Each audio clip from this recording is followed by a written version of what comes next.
Ron, this is the thing that people don't tell you too about being a business owner, dog. I'm gonna have to lug this shit by myself. Back in front of my building. Dirty ass motherfucking dumpster, dog. This is my boy Jacob. He took a historic Brooklyn venue which was absolutely run down and turned it into the Morgan, a venue which boasts one of the greatest sound systems in the world and has drawn DJs like Paco Osuna, Rafa Barrios, and Kahani from Indo Warehouse. Jacob is a bubbling New York legend who has turned the Morgan into one of the hottest spots in Brooklyn. But more than his business acumen, Jacob is a solid person and someone who upholds the ethics of doing business in New York. And that's exactly what we got into in this episode of Conversations with Chai. It's Lil Baby. I finally have you on. Yeah. It's going to be fun, bro. I was waiting for you to ask me. Huh? I was waiting for you to ask me. You know, I'm like a very, like, I think like me and you have this probably in common. I'm a very like, and I'm trying to follow that intuition a little bit more. Yeah.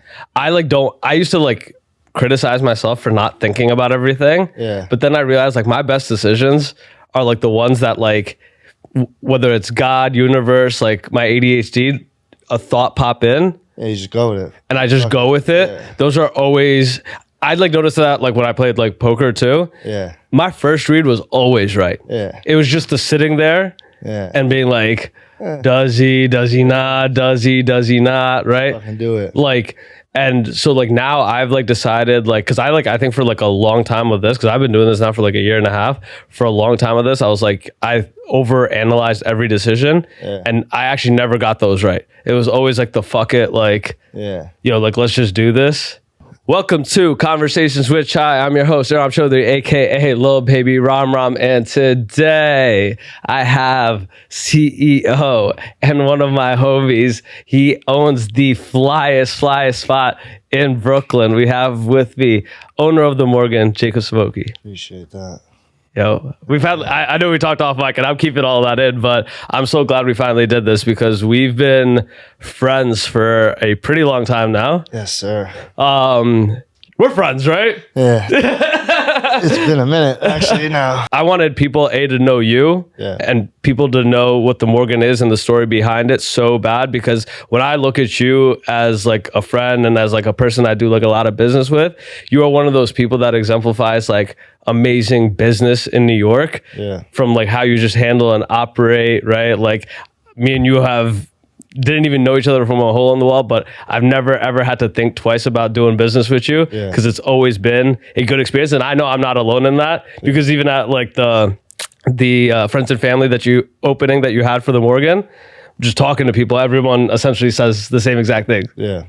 Like, and I think that's going to be, and like the reason I wanted to have this episode now is because obviously the story and seeing you build the Morgan the last, 2 years? Yeah. When'd you buy it?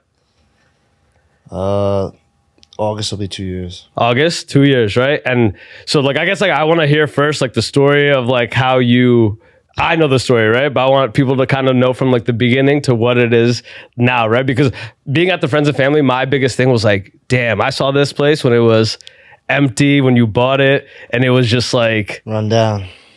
Bro, rundown isn't even the word. I remember after you bought it... Abandoned, maybe? Abandoned is definitely the word. Like I saw that, like I saw right after you bought it and I was like, what the fuck? I don't know if you remember, we were at like some rave and you were like telling me about this plan. And at the time I'm listening to it and I believe in it because I believe in you, right? Yeah. But it was like... It's far-fetched. It just sounded so crazy because I saw the spot. Yeah, I know. And it was... My wife told me that every day. What? You're nuts. But you had such a strong vision for it. You were like, yo, I see it. Like I see what it could be. And now, like, obviously we're going to show videos and pictures of the spot for the audience to see what it's become. Not done yet, by the way, just so y'all know. Not even done yet. Yeah. But like, yo, talk me through like the last 2 years. Cause I know like what it's been like to kind of like build it. Right. But like starting off from like the beginning, like how did it like what even gave you the inclination like you could turn it into what it is now? I mean, I always believe in myself no matter what, but going there and just, I tell everybody, like, the energy of the place. Brooklyn is, I'm from Long Island, so it's different. Brooklyn is a different vibe. New York City is a different vibe. Like, the people, the experiences. But going there and the place being abandoned, being run down, being fucking sketchy, for lack of a better word. You know what I mean? But still, like, the energy of like the community that loved that place. That place was like so many different places over and over and over. Has the sound system from Output, the old Panther room in the basement. Like, that's like, the room is just, it's like it has a legendary sound. People fucking, their energy like draws them to it. You know what I mean? But getting there, like you said, man, it looked like an alien abduction. Because the kitchen and like the bar, it looked like people were making drinks, cutting up food. They just vanished. When I walked in there was still cut food on the counters in the kitchen. There was like somebody was cooking. There were still dishes in the dishwasher, but it was abandoned for months. So there was rats, roaches, you know. It was nasty. The basement was flooded with sewage. The whole building had violations on it. But for some reason I just thought I could make this place something so epic. It's on a corner, you know, the triangle. Knickerbocker and Johnson, Morgan. I just knew for some reason that it had something special there, you know? And that's like real interesting because even when it was run down, we're still getting like people that wanted to play in the venue. Hundreds of people. We've gotten huge DJs there. No, I know. Coming from Mirage, like selling out a show in Mirage, and then coming to just after hour party, like, or after that, straight to us, just coming in, not even booked, coming through, like, oh, can we hop on? These dudes are getting paid fucking $50,000, $100,000 a show, want to play on our basement, you know, deck. I kind of want to key in, and I know it's like something difficult. I didn't think that our convo would go this way, but I want to talk about it, right? Because like what you said is very, very true. There is like an energy to it, right? And I think like a lot of like DJs and creatives and like just like the people in Brooklyn like tapping into that very raw energy. That's what I was just going to say. It's raw energy. That's what it is. And people love that. There's, you know, you could go play in like a major club. They're all the same. You know what I mean? They're all super fancy. The lights, the bottle service, the, you know, the promoter tables with all the girls. But like when you go to like a Brooklyn underground club like that, or what it was, you know what I mean, at the time too, especially, it's more real raw energy. You know what I mean? Everybody's all packed in there. It's not a huge room or nothing. You know what I mean? It's concrete walls because it used to be a bank. Like it's a dungeon down there. I think that's like a real good point too, right? Like the fact is that like a lot of like New York City nightlife is so, I would say like saturated in the thing of like not having real energy. It's like a lot of what you're talking about. Like, right? It's a lot of like promoters who, you know, bottle service. But in the spot, dead in New York. You would say that? Yeah. Why? Think about it. All the big clubs, they close down. They're opening up, closing down. Like, I also think the younger generation doesn't care to drink as much as like the older generation did. You know what I mean? Mm-hmm. They're more into just hanging out. They'll go out, you know what I mean? But they're into different things. Like, they'll go out and party all night, but they're just, you know, it's like other drugs. Drinking. Yeah, it's like other drugs. Yeah, they're into like different shit. Like my generation and the older generation, you go out, you have drinks, you hang out. You know what I mean?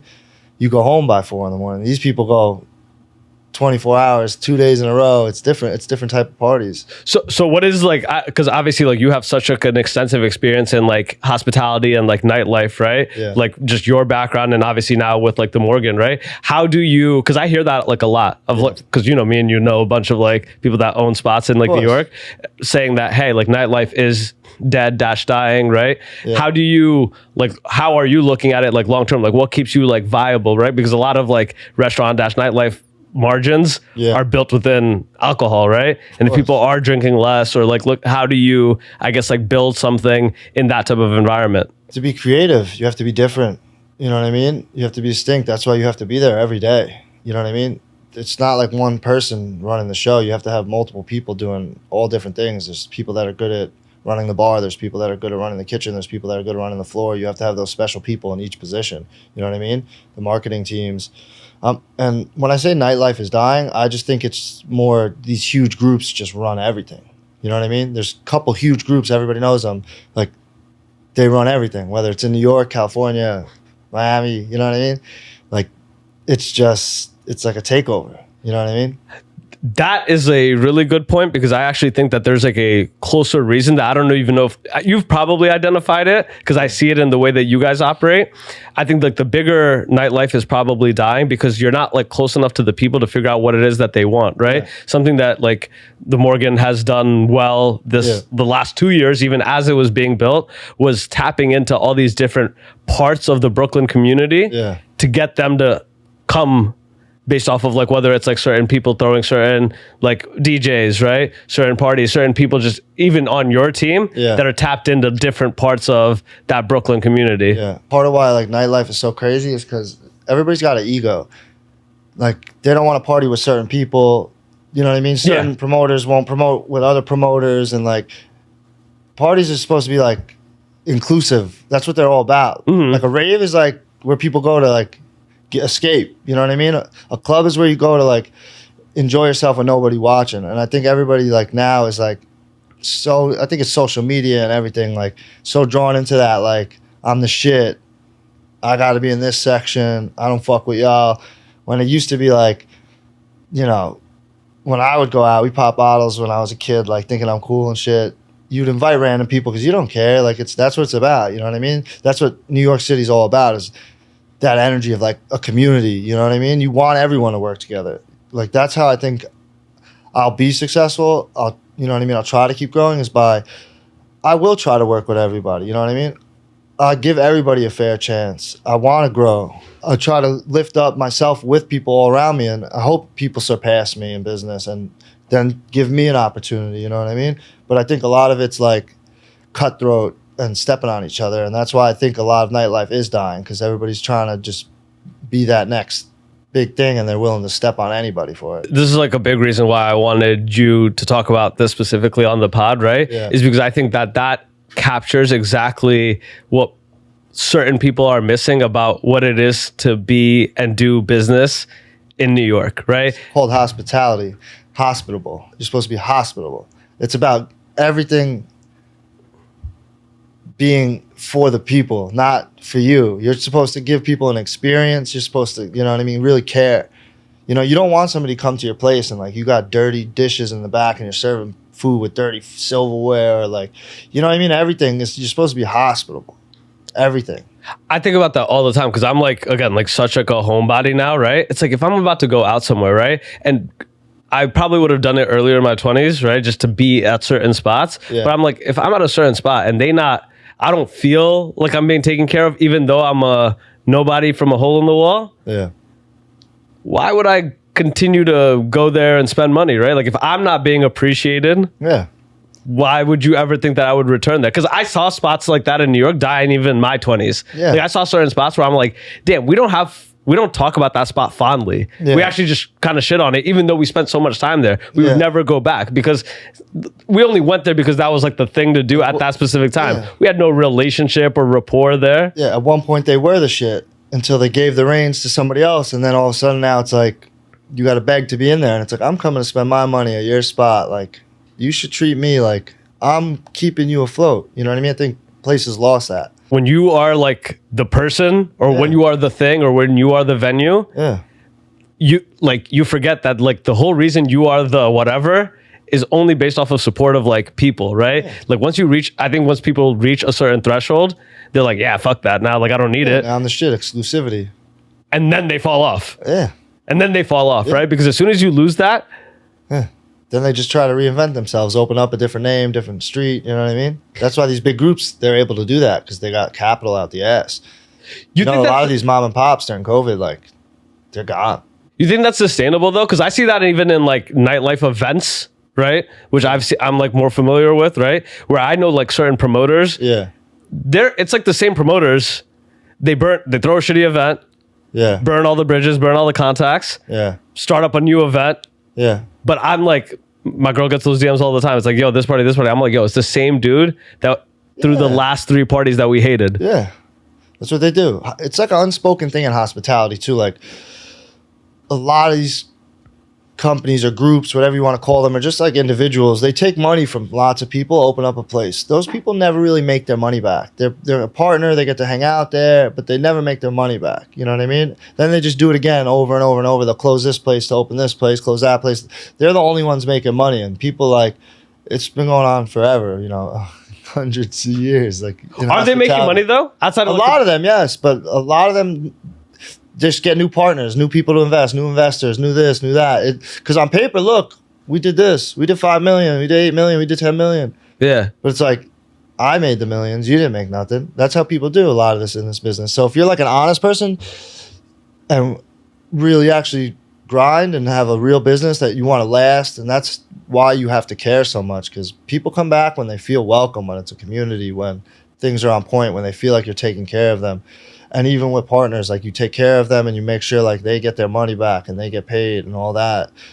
Like, that's what makes a place great in my mind. Like, you know what I mean? I'm not an expert like that. You know what I mean? I see how people just fuck each other over. The partners just take the money as fast as they can. You know what I mean? Because they know, like, any day, like, maybe we're hot now, then we're not. But I pulled out as much cash as I could. You know what I mean? But you know, it's so funny. Like, I think that there's a situation, a story that like me and you shared. I'm thinking about that because at the time, me and you clocked certain behavior. I don't know if you remember, we threw an event like last year with me and you, right? Yeah. And another partner. Yeah. And after the event, yeah, I remember, there were some bad business dealings. Yes. And me and you, it wasn't bad business dealings by terms of a contract, but it was bad business dealings based off of like how me and you hold our morals and ethics in business, yes, right? And me and you at the time said, we were like, yo, this person is, we made the prediction. We're like, yo, this person is not going to exist. No. Yo, 2 years later. Yeah. 2 years later. You don't do right by people. People don't want to work with you. It doesn't matter if you can make money with them. If you keep trying to like one over on them, take a little extra, not be fair. Like, yeah, you beat me once, but I'm good now. Me and my other friends are going to do shit without you. It's like, you got to play fair. Or what? Fast money comes fast, but it goes fast. You got to be in long money, long relationships, building. You know what I mean?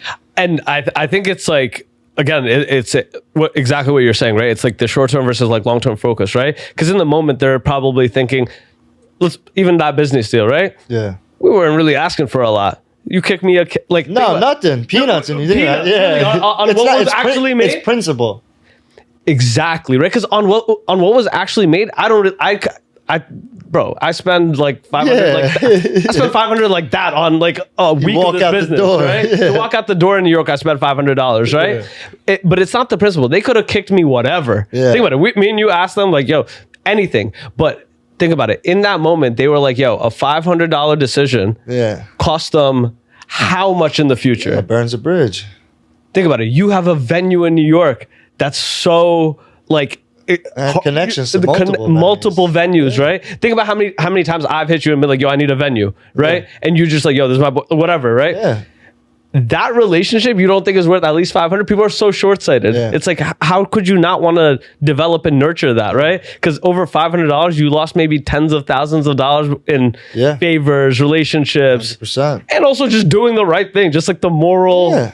Why do you think it's so much more common in nightlife? Like, I think it's common everywhere in business. I think people just greedy. To be honest, it's a natural human behavior.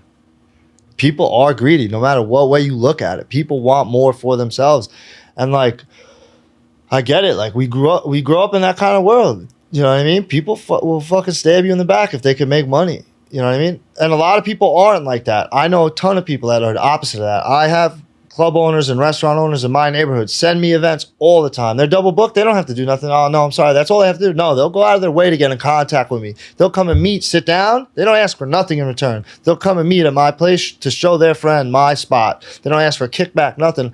I'll kick it back if I do well on the event, you know what I mean? Whatever it is, just out of like good faith. I don't have to. They don't ask me to. But like, there is great people too. You know what I mean? There's always good people. That's why we get along so well. Like, because if I get blessed, I bless.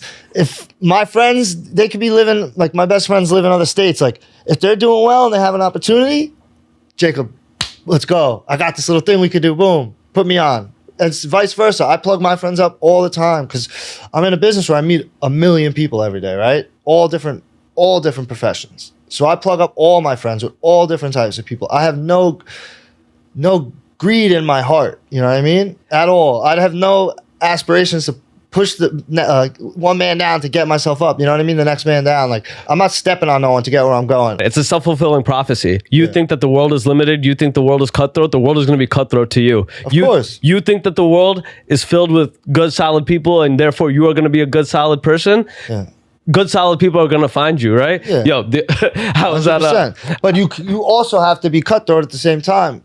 If somebody does fuck me over or does wrong by me, I don't give them chances. I'll give you one shot, and then like you do it, and like that's it. I am the type of person though. I'm a firm believer in like once somebody snakes you, like they don't change. Like that's what they do. That's who they are. And I think that is something that I'm trying to learn, right? Because I think I come off the same way, right? Like I'm very like trusting of people, right off the bat, right? Like I'm usually like, you know what? Like I'm gonna give you the shot, right? But I think what I want to pivot on faster is as soon as you see those red flags, as soon as you see the red flag, go the other way, because there's so many options in people and product, right? That I'm like, I don't really have to do business here, right? Like this relationship is not one that I need to water. I have enough over here that I do need to water, right? And I think that's something that like I definitely want to like improve on, because it is a time saving thing, right? Like it's like a, hey, how quickly can I adjust and say, yo, this relationship does not serve me, or that you're going to burn me, whether it's today, whether it's in 2 weeks from now. When the right dollar figure comes around, you know you're gonna burn me. You have to have that intuition. Think about like how much easier life goes when you are able to do that with people, right? Because I think like people don't look at like the actual practical benefits of working with and building with people that you genuinely have relationships with, right? I like recently tweeted that out too, right? I was like, everyone talks about like, yo, don't mix business and personal. My favorite way to get money is with people I know, because I don't have to think about it, right? Like how annoying would it be if like me and you had to talk and I'm like, yo, every single time that we did business together, at the end of it, I would have to ask, be like, yo, did Jacob actually make the money that he said that he made? Or did he, you know what I mean? Like, or I'm going to actually physically spend time to go audit that or whatever it is. It's like, no, it's annoying. And it's also, if I'm doing all the work, like I don't have to, you know what I mean? If you trust somebody and know them, you know they're going to pull up as much energy as you got. Other people, it's like, I'm fucking killing myself, bro. What the fuck you doing? That is, fam. Let's go. That is the worst. Come on. That is the worst, because people think that this, like, even like something like this, right? Doing like a podcast, right? I've had so many people up here that I'm like, yo, like, I don't really rock with you, but like, I'm gonna just do it. It's never that good. Why? Because you don't bring the same energy that I bring to this conversation. So why? Like, it's going to be a shitty conversation. And you think that's a reflection of my product. Fact is you also sitting here, right? Like you need to bring the same type of energy. Have some thoughts in your mind. Do something, right?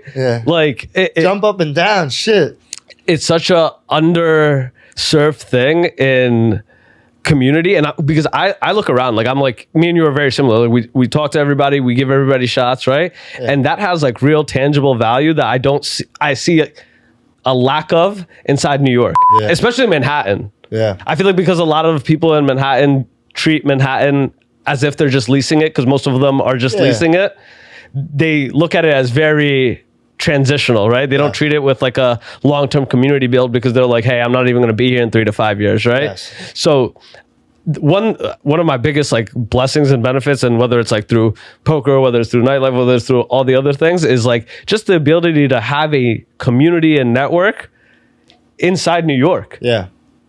Like I was at my girl's crib like over the weekend, right? Like, and her family came over. It was like my first time like meeting all her cousins and aunts. One of her cousins, like, I guess wants like a random, very specific Birkin. I don't know shit about shit. But I'm like, you know what? Like, I talked to a lot of fucking people. Bro, within an hour, you remember for poker? Bro, just hooked it up, helped it out, right? He is a connect with that stuff. He is, right? New York's the place to have connections, man. That's how you build an empire over here. That's why people stay here and are drawn to New York City. As long as you treat it that way. Yes. But some people, they're not even ambitious out here, you know? They just want to be here because they want to party. A lot of people just come here because it's New York City, it's bars, crazy, They have a regular 9 to 5. They're never going to change. Which is fine. Nothing wrong with that. Yeah. You know what I mean? But like people like me and you, it's like we just want more out of life, more out of creating. Like I forget, like I heard it, like men especially, we have to be building something, or we feel like we're not doing anything. Whether it's literally building a fucking house, building, you know what I mean, piling a bunch of rocks up, whatever the fuck you're doing, building your empire, building a restaurant, building whatever, podcast, entertainment, marketing, whatever, empire. Like we don't feel fulfilled if we're not building. You know what I mean? I feel like a lot of people don't care, like which is nothing wrong with that. Like just being 9 to 5 regular. Like sometimes honestly that's fucking better, and I like respect that more, because shit ain't for everybody. I'll tell you right now, like shit I do every day, I know 99% of the people would not do what I fucking do. It's the wild fucking West. Yeah, like people don't realize hospitality. I've lost money the last 7 months straight. I'm not making money right now, but you have to have fucking balls of steel to know all that money I'm putting out, all that energy I'm putting out, and all that building I'm doing is like, it's gonna come back. You know what I mean? I think that's gotta like, have that vision. I think that's why like I enjoyed like playing poker so much, because I was like, damn, like I see people every night on a different level, of course, put it in the thought of, yo, I'm gonna go make this, have no problem spending 10K to think that, yo, I could make 30, right? We weren't playing small games. We were not playing small games. But I think the coolest thing in like what you do, what I do, what any entrepreneur does is they put their whole role on the line sometimes. Yeah, you're just throwing it out there. In the belief in yourself that I will make this back, right? Yeah. Because bro, like you could talk about it, I could talk about it, bro. If I've had 20 G's, that 20 G's is getting spent. Yeah. With no idea where the next 20 and 30 is gonna come. Yeah. But I know it's going to come. Of course, my wife wants to kill me sometimes, the amount of money I spend on business. You know what I mean? Because she'll see we build up all this money, you know, over, you know, 2 years, 3 years, whatever. She'll see it and I'm like, oh my God, like we're set. And she thinks like we could live forever. And I'm like, nope, take 90% of that, put it into something else to try to double that. You know what I mean? Like it's almost like the fun of the game. You know what I mean? I want to talk about this, right? Because me and you have talking about this like a lot off mic, right? Like, how has having a family kind of changed that risk parameter, right? Because like me and you have discussed where it's like, yo, again, if it's just me, yo, I'll eat ramen noodles for like the next 3 months, right? I'm good, bro. I will put I'll eat pasta with butter, bro. I'll just buy fucking 40 pounds of pasta, a stick of butter. That's it. And I'll eat that for, you know, weeks. I've done it before when I was younger, you know what I mean? But now, having a daughter and, you know, my wife, you have to have your reserve. You have to have a little more caution. And it's a natural instinct when you're a father. Like, you gotta make sure they're okay. You know, first thing I did was take out life insurance policy when I found out my wife was pregnant. You know what I mean? Yeah. You just have to. It's just instinct. No matter what. Fucking God could get struck by lightning walking out of this studio today. You know what I mean? Knock on wood, but... No, but that it's crazy because it happens so instantaneously. Because you know that you don't know. You know that life insurance is like a good investment even now. Like I know that, right? Oh, even without a child, without a child. It's something people don't know. But the fact is as soon as you had the child, you were like, no, this is going to be an instant priority for me. Yeah, you're your own bank when you open up life insurance. You could be you're basically your own bank. You're putting money in that grows with the market, and you could borrow against it tax free. Like. It's a secret that people just don't know. That's why it's illegal to like they're not allowed to promote it in New York. Like you're not allowed to promote life insurance on like social media and shit like that. You're not allowed to just be promoting it openly. Like there's regulations behind it for that reason. Because you know, big money doesn't want you. Like, oh shit, these people could put money into here, take it out tax free, and then you could either just pay it back or you don't pay it back, and when you die, you just don't get that payout. You know what I mean? You still have to pay the premium every quarter, every month, depending how your policy is.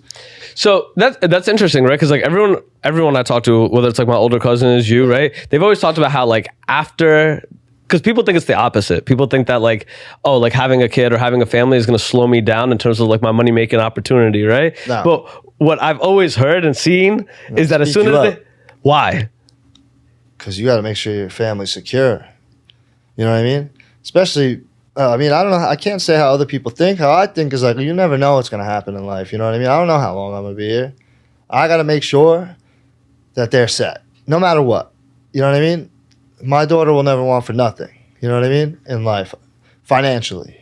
You know what I mean? If I could give her everything she needs, you know what I mean? And she's set, no matter what. Not like over the top spoil her or anything. I want to give her a great life, but no matter what, no struggle. Won't have to go through hardships that I've been through. You know what I mean?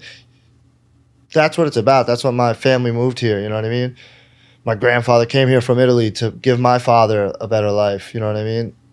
And then my father busted his ass to give, I'm one of 8, give us that next shot. And then I'm taking it to the next level, and I'm trying to open up, you know, multiple businesses so I could just hand it off. Like, even if she doesn't want it, I sell it then, you know what I mean? Whatever, but she has an option. Do you want to work for yourself? Do you want to go to school? Do you want to be an artist? Like, it was different for me. My parents were telling me, like, go into construction, go into a union, you know what I mean? I don't know how your family was, but my family was more like a trade, work every day. But for me, it was like, no.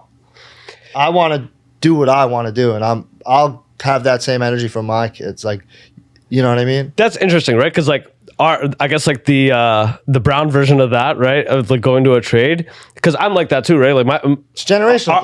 Our family was like, yo, go to school, get like a regular. Me too. Until they saw like I'm a football meathead. Yeah. They're like, go be a doctor, or a lawyer, and then they're like, go be a construction worker. But it's funny though, right? Because I still. Even though I did the college route, like you know what I'd be doing like outside, like yeah. I clearly was never gonna do that, right? Yeah. But it's interesting because it's like, yo, like you would think that is the route for generationally, like that should be the route, right? Like, hey, your parents had stability, you should go expand it in a safe route, right? But I think like knowing that there is some stability kind of ups our risk tolerance a little bit. We're dream chasers, man. But that's also because our parents gave us a blessed life.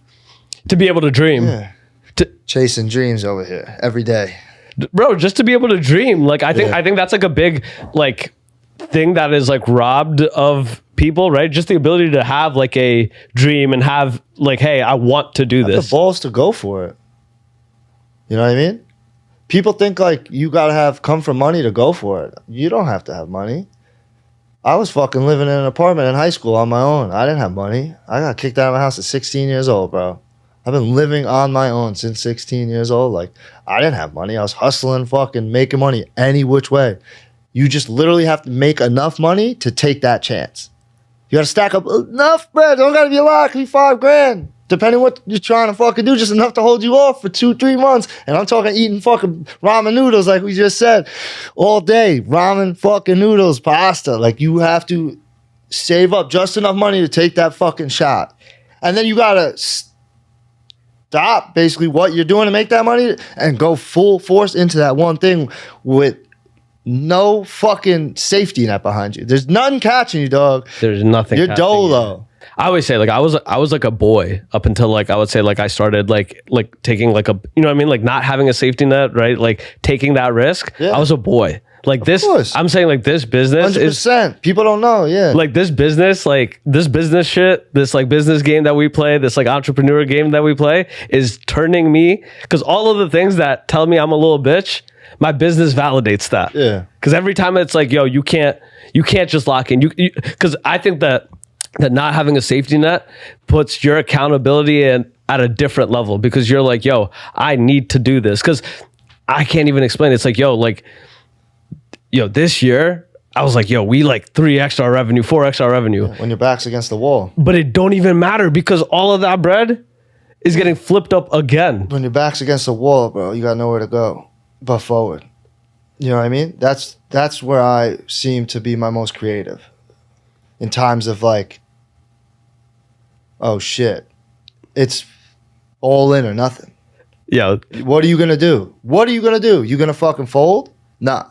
Fuck that. I don't fold. Nobody in my family folds. It's not in my fucking DNA. I'm not talking shit. Like, fuck that. No matter what. Shit don't work out. Suck it the fuck up. People are such pussies nowadays. All these fucking people crying on social media. Oh, fucking this, that. Shut the fuck up. Let's go. I get it too. Shit is tough. Shit ain't easy. No, shit is tough. I respect it. But fucking keep going. If you keep telling...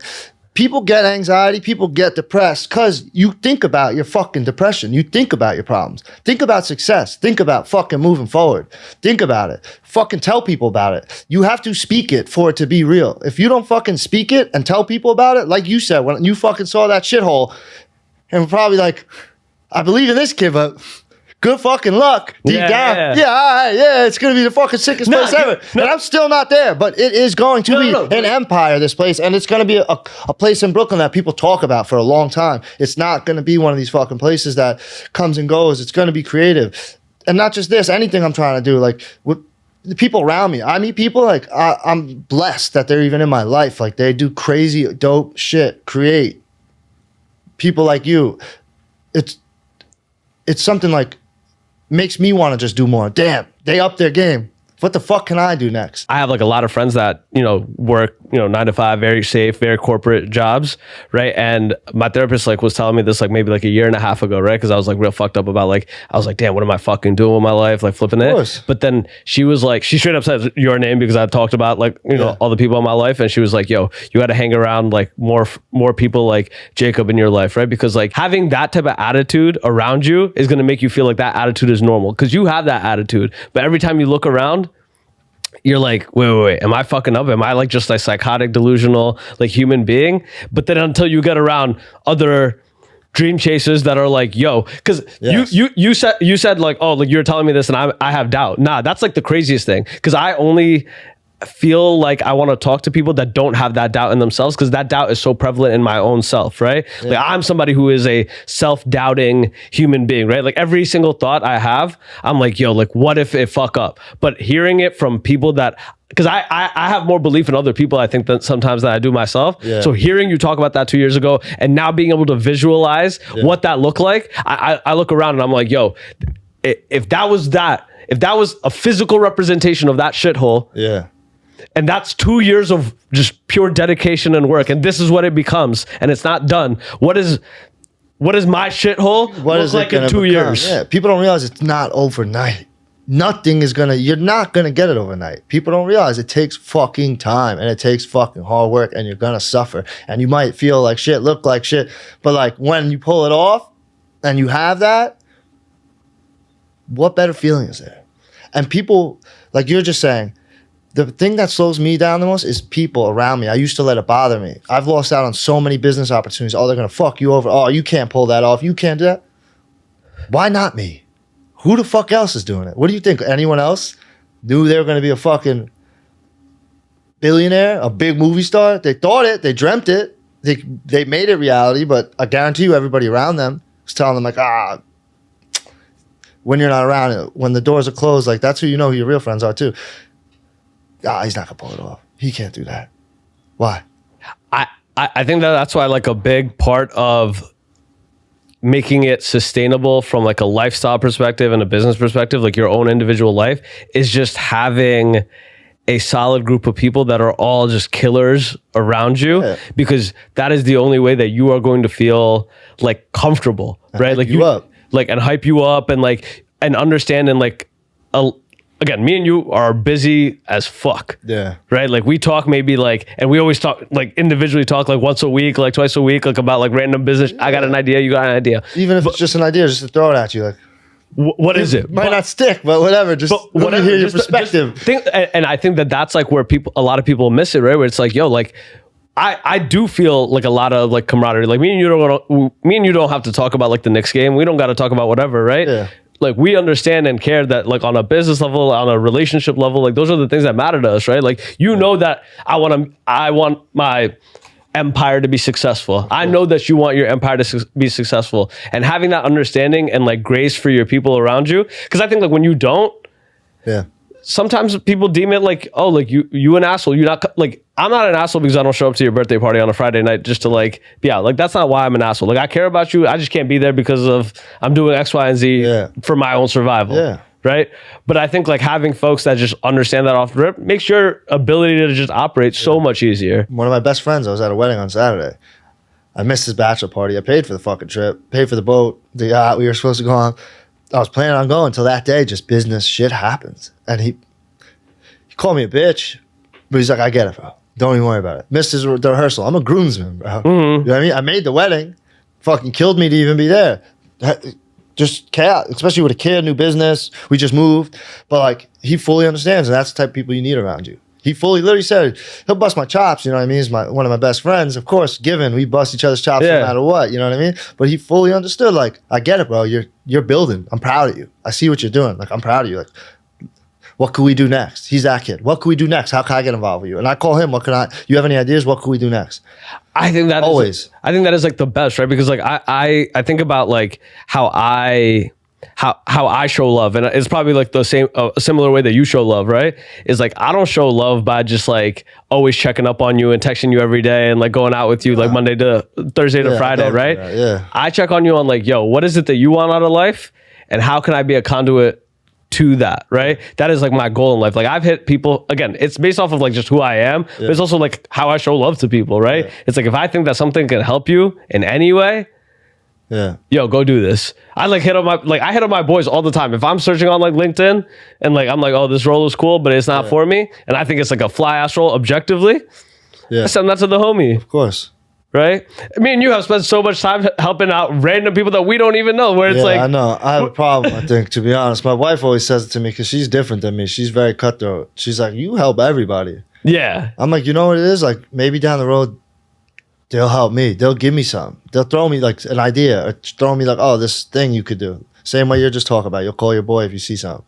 Like, that's the way I look at it. And I don't know. I just like I'm in hospitality. I like helping people. I like being hospitable. I like lifting people up. I like watching my friend that used to fucking be depressed or not be doing nothing, be killing it, have a wife, have a family, have a business, or just have a good job and be happy out of life. I genuinely like that. Gives me joy in life. Seeing my boy getting married on Saturday, like, brought tears to my eyes. Like, just a beautiful thing when you grow up with somebody and you see like, oh wow, look how happy they are.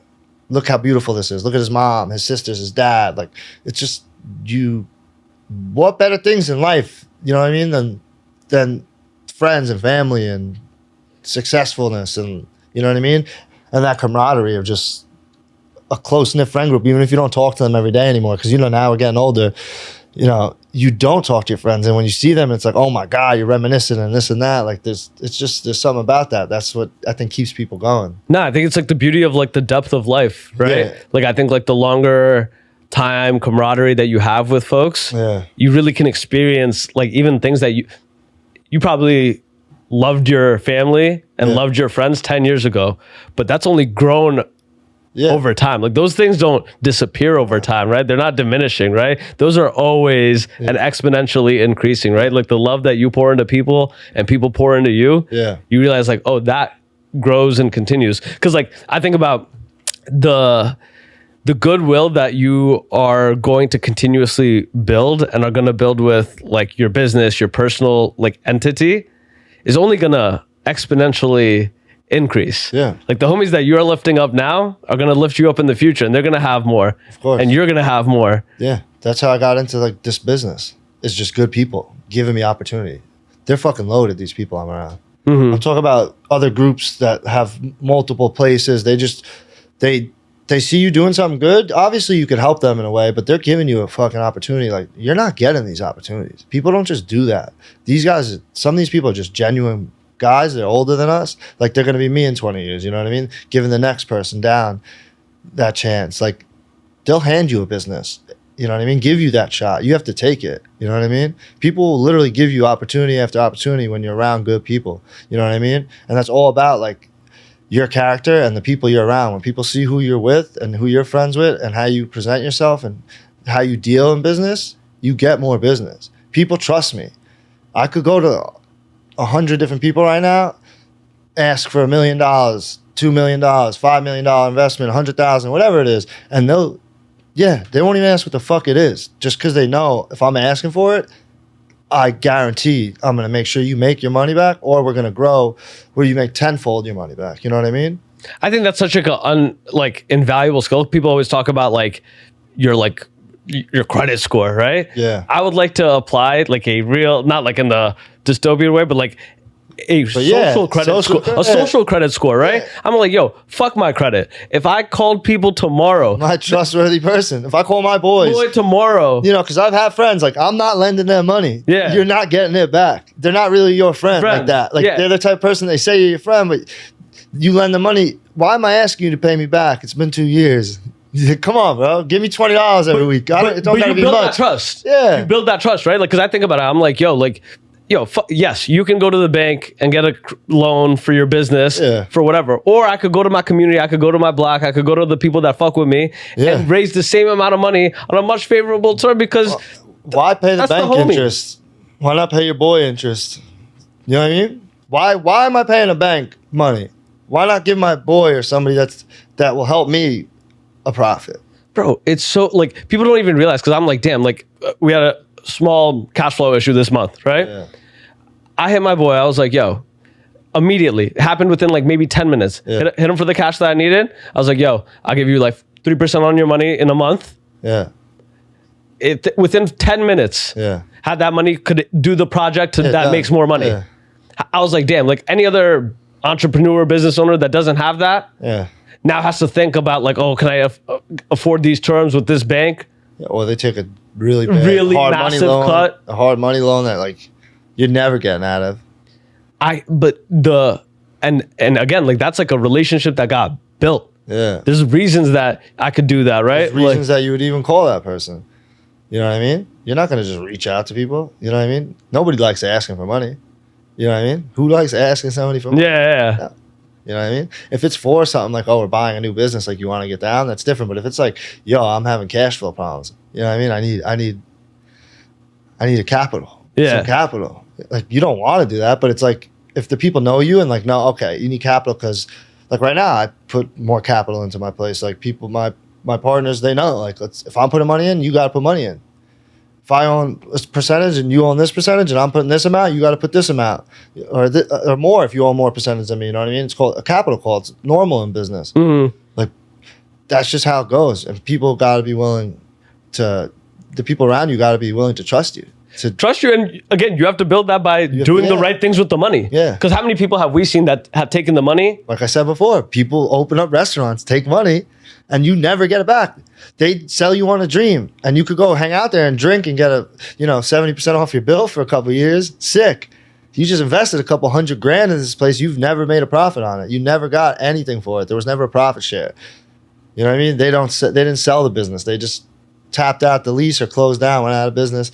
And on paper, it's in like any business, like it's so easy to hide money if it's a cash business. You know what I mean? Yeah. From your partners, at least. You know what I mean? I think like it's so interesting because I'm like noticing that in like the venture capital space, right? Because a similar thing happens. Any business, similar things happen, right? Where old heads are different. Huh? The old heads I notice are way more cutthroat than the newer generation. Like just robbing. Yeah, they'll just lie. They lie on everything. It's part of business, though. It's not just it. I think it's changing with time in a way in certain businesses, but it's just part of business. You'll shoot a number that's up here just because you know it's going to end up here, but that's just part of business.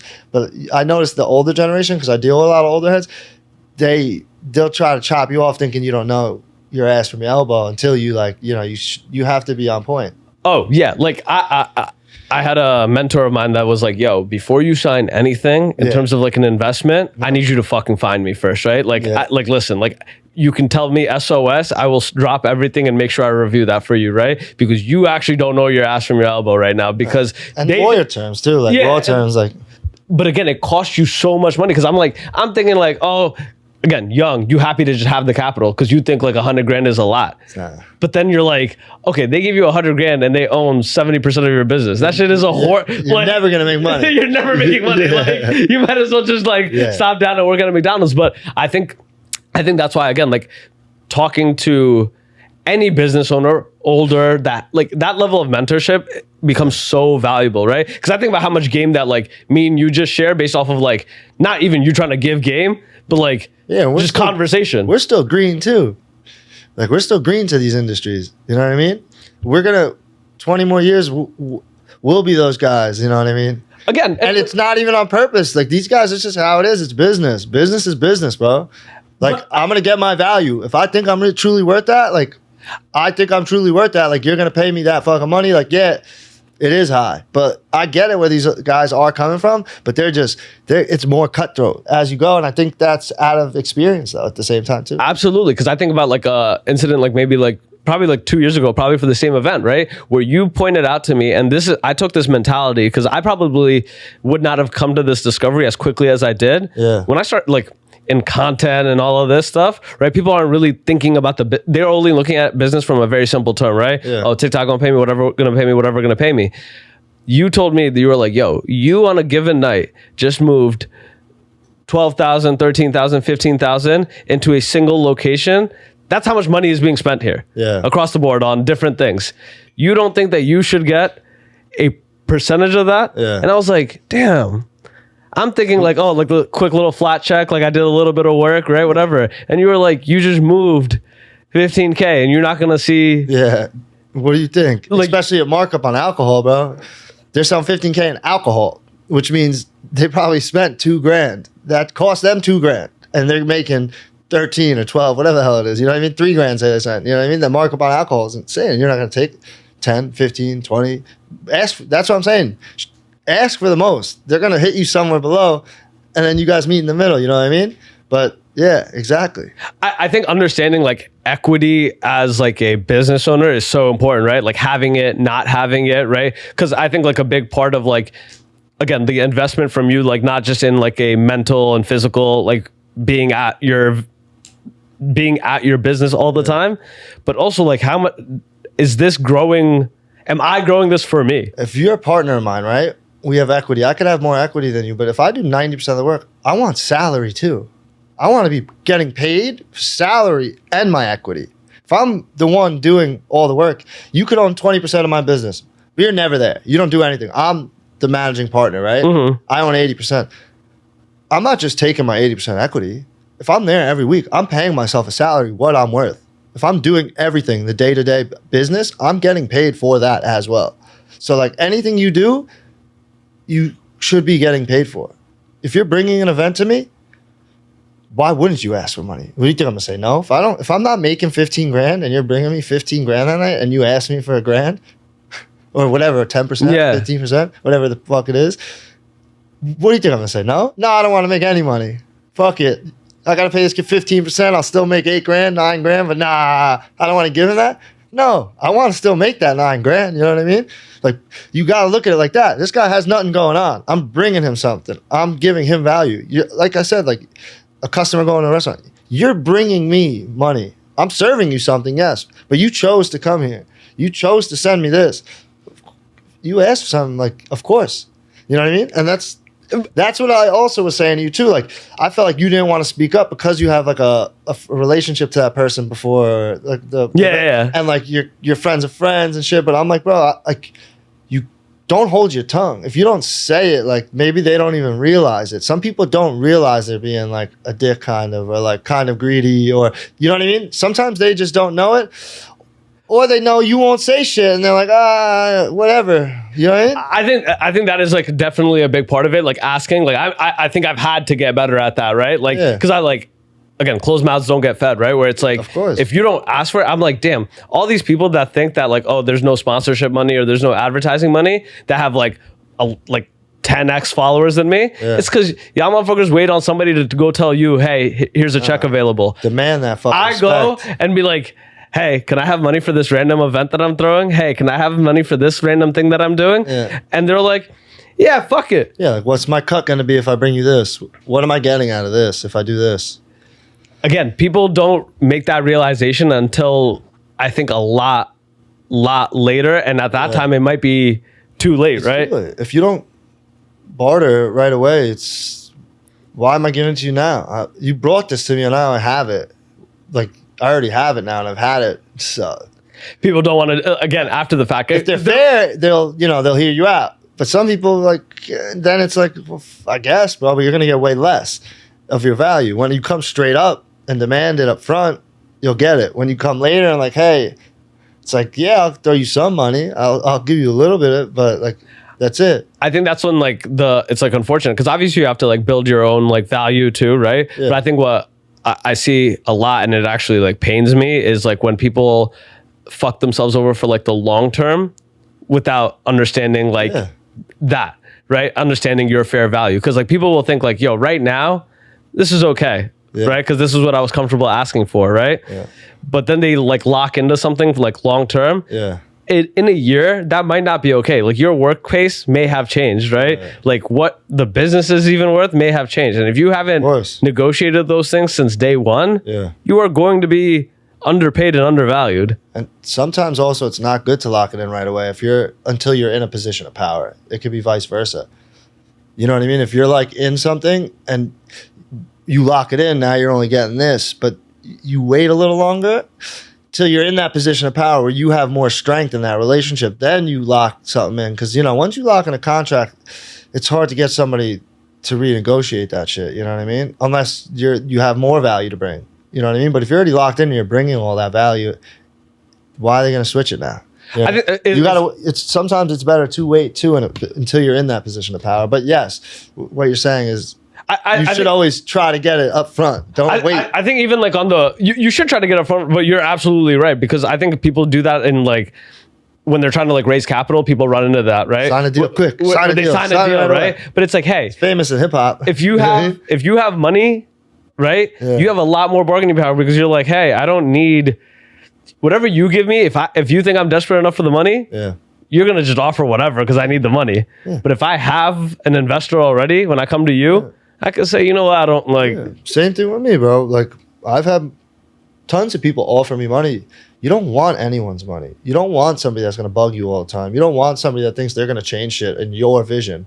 You can have input. Come sit to me, talk to me. But if I tell you no, you better respect it. This is my spot or my vision. I created this and I needed capital. I didn't even need it. I just didn't want to go to a bank, or I wanted a partner to help with this aspect of it, you know what I mean? And you have to make that clear from the get-go with people. Do you make that clear? That's like something that I've had a couple mentors say, right? Where they're like, hey, exactly what you're saying. They're like, listen, if you're taking money from somebody, are you also taking their input?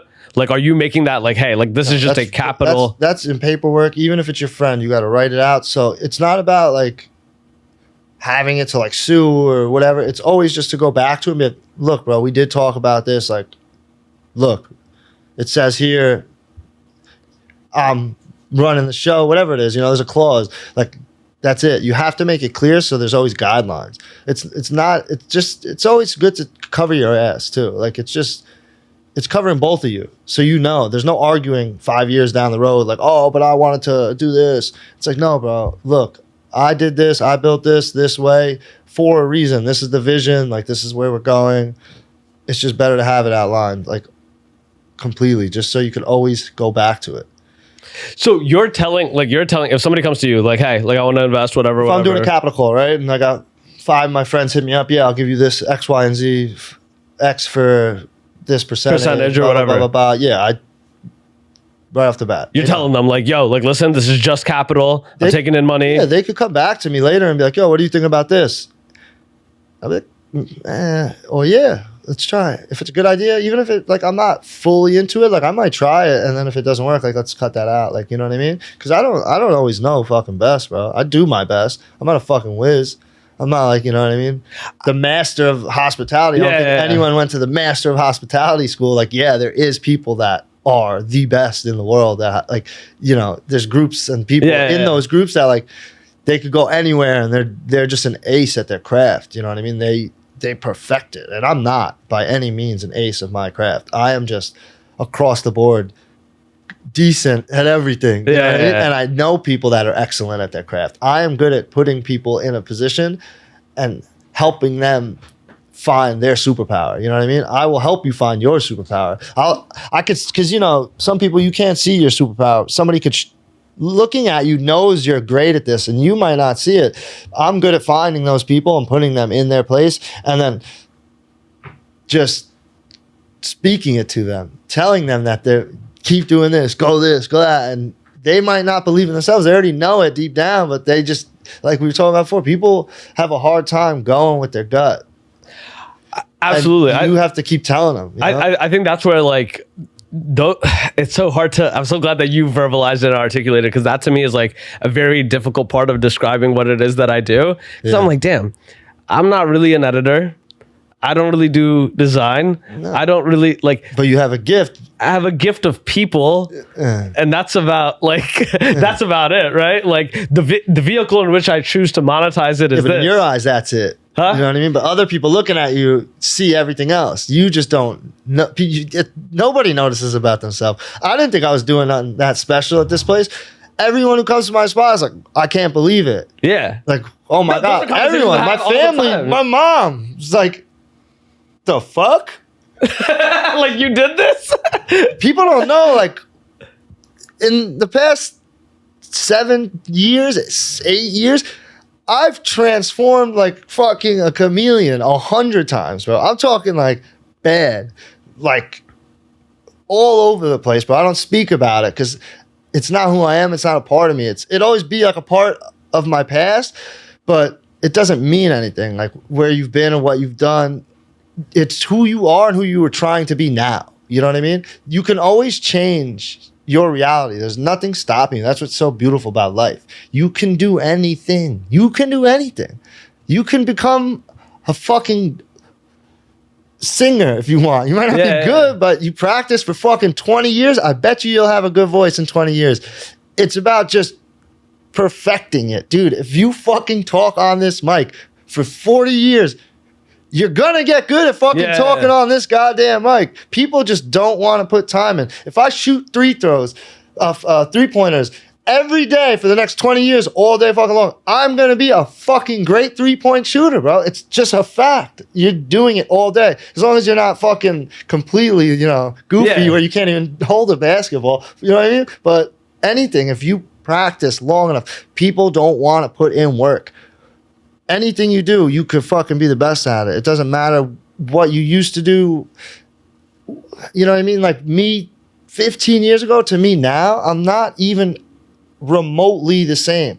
My morals might be, but who I was is different. I'm just completely different. Having a family, having a kid, I never thought I'd make it this far in anything. You know what I mean? Yeah. I was living day by day. You know what I mean? Thought I was the man. Doing crazy shit, bro. I was, even how we met. I think that's like a real, it's difficult, right? And I'm glad that you've like come to this place where you understand that about like your own change in the last 7, 10, 15 years, right? Because I think a lot of people get stuck in like, yo, this is who I am. And this is who I'm going to be forever, right? Like, I have so many friends where I'm like, yo, you don't even realize, like, you're a killer. Like, you're a killer underneath all of this. As soon as you realize that about yourself and realize that, like, oh, all these people don't dictate, like, how you are. Yeah. But I think that's interesting though, right? Because I know that you have like a lot of your friends from like back in the day, right? But the fact is like you've changed and developed and grown through that, right? Because I feel like a lot of people, like it's like the people that kind of put that like indentation on you. I feel it all the time. Like when I go back home, right? I'm like, damn, people still here, like my friends from high school and all of that, still look at me one type of way. Of course. But I have lived here light years away. I'm light years ahead of it, right? Like I've moved cities, like I have a real community and network here. You think that it's like these 10 people that we all shared and knew each other. I couldn't even describe to you the type of people that I know in the in my community, right? Get out of that like small town mentality too, like coming from at least me. Yeah, no, like suburbs, like in Long Island, like people don't believe it. It's also because the generational thing. I think our parents told us one thing. You know what I mean? It's crazy because like which it's is funny, good. It's funny that your mom said that too, right? Because I was like running in this I'm like doing like a Father's Day episode because like me and my dad really like butt heads still because I'm like, yo, you still think I'm like the young little degenerate that was like doing whatever, right? Yeah. Like you have no real idea of like the man that I am like currently, right? Like it's a very different person. Like what you're telling me, like not that I'm past it, but I have like real like I have real blood. And when you start getting to that finish line, or not even the finish line, where you get to a personal point of success, then they'll look at it and like, wow, Then when they say, "Oh, I'm really proud of you," wow, I couldn't believe you pulled this off. You know what I mean? Because was opening the Morgan that for you? I felt that for you in that energy. Yeah. I think me and you had a conversation about it too. Stuff, especially where I was, like me and my family didn't talk for years. Like I was in a really bad way for a long time, and then I fixed it. And like type of person I am, I don't want to come around. Maybe it's just like a guilt thing. I don't know what you would call it. I don't want to come around until I'm doing something good where I could give back in a way. Even though like your family doesn't give a shit what you could give them, offer them. They just want your love and that you're doing well. But like, you know, you want to always be like in that position where you're like, look what I did, you know, make them proud or make them happy. Like, you know what I mean? Like be able to take care of your family. That's the goal, right? Isn't it? At the end of the day. So how did you handle that? Because I feel like I'm in that spot now, right? Because I feel that same way too. I think it's like that, obviously like your background, right? Bengalis have a similar background where it's like the brown man who's supposed to take care of his family, right? Yeah, it's a chip on your shoulder. It's like that chip on your shoulder. It's a boulder. It's not a chip. I'm in that position where like I know that I can't right now, like financially, and that bugs the fuck out of me. Yeah, but you also got to look at it as like you're building still. Like it's not going to be right away. You have to get there. You know what I mean? And if you don't do it with blinders on, you're never going to get there because you have to. You got to go. And it might take years. But when you get there, it's rewarding. You know what I mean? But you also got to remember it's not the only thing. You know what I mean? It isn't. If you never get there, at least you say you tried. You shot for it. You missed. Go for something else. Sick. Whatever, you know what I mean? Yeah. It's not the only thing that matters in life, especially once you have your own kids and you get to see your daughter or your son with your mom, your dad. You know what I mean? Then it makes you have a different perspective on like, holy crap, my parents did all this for me. I don't think anyone realizes or could warn you. That's another thing. No one will warn you what having a kid is like. Just the amount of like love and pressure and work and joy out of it, it's hard. It's not easy having a kid and running a business or even just having a regular job. It might be, I don't know what's harder, just working a regular 9 to 5 or having a business and having a baby and a wife. Like nobody will tell you what your parents sacrifice for you. Your life isn't about you at all anymore. My life does not matter at all anymore. My hopes and dreams aren't mine anymore. What I'm building isn't for me at all anymore. It was. I wanted them for my family, my other side of the family, but my kid now is all that matters. My wife and my daughter, you see what your parents sacrifice, and it gives you a whole different perspective on life.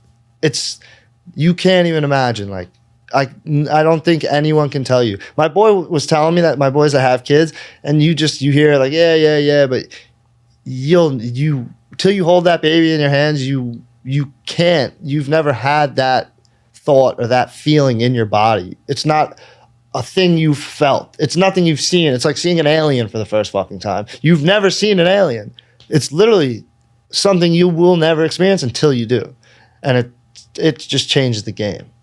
It's different life. I think it's like what I was asking you. It's like what I asked earlier, right? And I think that to me is the thing, right? Like that to me, like I asked you, like, why is it that like, you know, once you have your own child, once you have your own family, what is it about just manhood that gets you to like lock in? It's that like undescribable love. Like I know you're trying to describe it to me. That's what, but you like you were saying, like you're a boy until you do, like you have this going on and that. I don't think you're a man until you have like your own family. It doesn't have to be kids even. Maybe it's your wife. Like, but like I think it truly, your desires in life change when you have a child. Like it's a switch, bro. It's just a switch that you didn't even know you had in your body. I think because it's like being a man is like being in service, right? I think like boys are driven by our own egos. Like, oh, I want to fuck this, or I want to make this money, or I want to go drive this, I right? Be the shit, bro. And that's like some real childish shit. I thought I wanted in life. I want to be the nicest cars, dressed the nicest. Now, bro, I go out. I'm like literally dad mode. I go out like I don't even. Yeah, I'll have milk stain on my shoulder from vomit. Like, I literally don't care. Like, I don't. Your priorities are different, bro. It's just, you still could get dressed up. Like, I went out to my boy's wedding. I still wanted to be nice, dress nice. You know, I still want to look good. Like, I still want to go to the gym. But, like, at the end of the day, like, who gives a shit? That's how I think about it. Like, yeah, I want to be healthy. I still will be healthy. I'll still go to the gym. I'm still going to grind and work. But it's for a different reason now. It's so I could live longer, to watch my daughter grow up and see her life. I just want to see her grow, meet somebody, fall in love, build a business, become an artist, become whatever the hell you want. Like, but just watch the joy in life. Like, watch her grow, watch her have a kid. Like, that's all it's about now for me. You know what I mean? And growing my family and my friends and watching their kids grow, watching my parents become grandparents, and watching my sisters have kids and my brothers have kids. You know what I mean? Once you have that, and like, it brings everybody back together. My family was split up for a while, partially because of my fault. Yeah. Having my kid just like kind of reconnected all of us. Like, everybody talks all the time now. I just send photos. Like, babies are the biggest blessing in life, like, by far. It just recontextualizes everyone's life, right? Because you're like, wait, this is like what matters. Like, this child. Jacob has a kid. Like, my sisters are like amazed. They want to come over every day. Let me hang out with Luna. Push me out the way. I love it though. You know what I mean? No, bro, it's beautiful, bro. Like, and seeing, like, I think like it has to feel surreal for you. Like, and I don't even know if you're like in the position to like look back at it because you're fully building. Like, I was sitting there at your restaurant, and I was like looking at, obviously, like, your family was there. I was looking at them hold your daughter. I was looking at you and like your wife like run the spot. Yeah. And I'm like, damn, and I think I told you, I was like, yo, this gotta feel fucking surreal, right? To know the amount of quick, bro. Like, time changes fast. You remember, well, a couple fucking years ago, like, hanging out, hosting games, running wild, like, yeah. Just like that. That's the thing, bro. You never know when it's gonna happen either. Like, that's what's so cool about life. Like, things just happen. One day, like, you might just get that call, like, that opportunity, whatever it is, bro, and like, your whole thing will change. Because think about it, like, if you told yourself even 3 years ago, right, in the next 3 years, you're gonna do all of these things. You're gonna become a dad. You're gonna have the restaurant. You wouldn't have said that. No, bro, no shot. My boy was having a kid a couple years ago, Eric.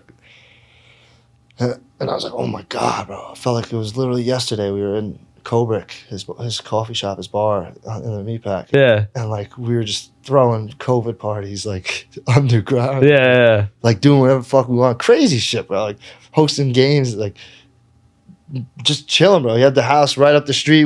I would just sleep on his couch half the time instead of going back to Long Island. Like, no care in the world. Just making money and chilling, hanging out, enjoying life. And then like that. He's out. He's in Florida. Family, multiple kids, business. I'm married, business, kid. Like, dude, like that. It's crazy how fast it can happen. It makes you look back and like, holy crap, time's flying. Time really does go fast. Bro, I'm so excited to just see you.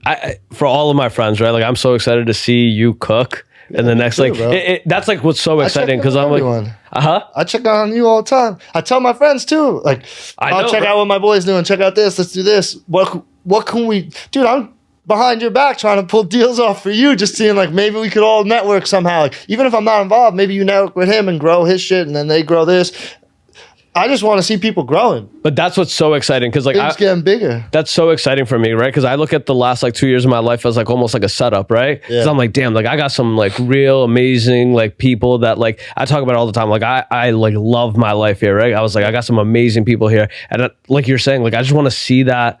Like I just want to be around to see the privilege of that flourishing, right? Like I just want to be in the game. I want to see everyone around me like flourish. Because I said it when I first started the pod. I was like, damn. this shit is all fun now, right now, right? But in 2 years, 3 years, 5 years, it's going to be even more fun because everyone's going to continue living a great life.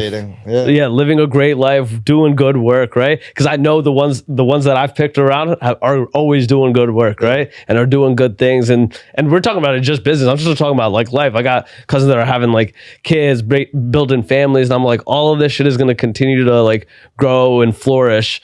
Yo, Jacob, appreciate you doing this. I end every episode with a segment called Call Your Shot. It's something that like, I know I don't got to tell you this, but something that you will make happen in the next 1 year, 2 years, 3 years, 5 years, personal business, something that you say up here. And then when you go out and do it, I'm gonna clip this up, send it to you, do the whole thing. But Jacob, call your shot. Oh, my shot. Well, my wife and me, we're going to have a kid hopefully soon, a boy. I need one. Not that soon, but, in the next year, maybe. I thought this was like an announcement. The Morgan is literally open. We're finishing our renovations in the next week, maybe 2 tops. After that, I'm trying to open up a place in Astoria, trying to open up a place in Florida. I just bought a piece of, just keep growing, man. That's really it. You know what I mean? Bro, tell what? Tell them about the Jacob Empire, the Jacob Hospitality Group. The hospitality group? I am trying to grow my empire, man. Trying to open up multiple places all over. The goal is to be Manhattan, Vegas, Nashville, Florida, Miami, you know what I mean? A lot of these people are afraid to go to these other cities because all the big groups. Fuck that shit. Fuck all that noise. We're here to take over. And that's the motherfucking truth. Yo, thank y'all for listening. Peace. Peace. Brother. Appreciate you having me, bro. Absolutely. Crush. Look at you. You look a little... That shit went fast. Little pod national.